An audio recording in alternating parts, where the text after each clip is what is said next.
Corona virus का pandemic जारी है और उससे बहुत इफेक्ट हुए हैं लोग रूरल एरियाज़ में और अर्बन एरियाज़ में भी। इकोनॉमी को भी नुकसान हुआ है। कहीं ना कहीं इकोनॉमी को बचाने के लिए भारत के प्रधानमंत्री और वित्त मंत्री ने कई रिफॉर्म किए हैं। उनमें से फार्मिंग कम्युनिटी के लिए भी एक रिफॉर्म या कई रिफॉर्म करने का उनका इरादा है।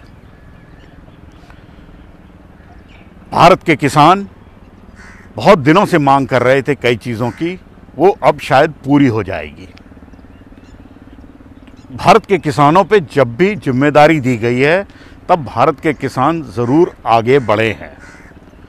1960 और 70 के दशक में जाइए, जब भारत के पास खाने के लिए पूरा गेहूं और चावल नहीं था, तब ग्रीन रेवोल्यूशन को लाया गया और भारत के किसानों ने ही उस वक़्त भारत की मदद की। तो कहीं ना कहीं जो आत्मनिर्भर भारत की बात हो रही है, एक सेल्फ रिलायंट इंडिया की बात हो रही है, उसमें फार्मिंग कम्युनिटी का बहुत ज़बरदस्त रोल रहेगा। अब वो रोल किस तरह से पूरी तरह अदा किया जाता है वो तो टाइम ही बताएगा। लेकिन हाँ, जब भी भारत के किसानों पर जिम्मेदारी दी गई है तब उन्होंने उसको पूरी तत्परता से निभाया है। लेकिन ये सारे रिफॉर्म ये कोरोना पैंडेमिक और क्राइसिस के बीच में क्यों अनफोल्ड किए गए, इसके बारे में कोई एक क्लियर अंडरस्टैंडिंग नहीं है। क्या ये पहले 5 साल में नहीं हो सकते थे या 1 साल बाद नहीं हो सकते थे? क्या इसी वक्त इस तरह के रिफॉर्म को करने की बहुत सख्त ज़रूरत थी?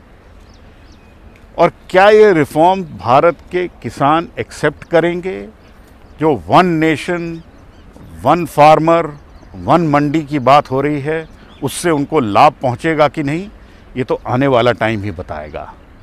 लेकिन अंत कहीं ना कहीं कोशिश ये है कि भारत के किसानों को जहाँ तक हो पूरी मदद दी जाए। क्या भारत के किसान इससे पूरी तरह खुश होंगे, ये तो आने वाला समय ही बताएगा। नई दिल्ली से पल्लव बागला।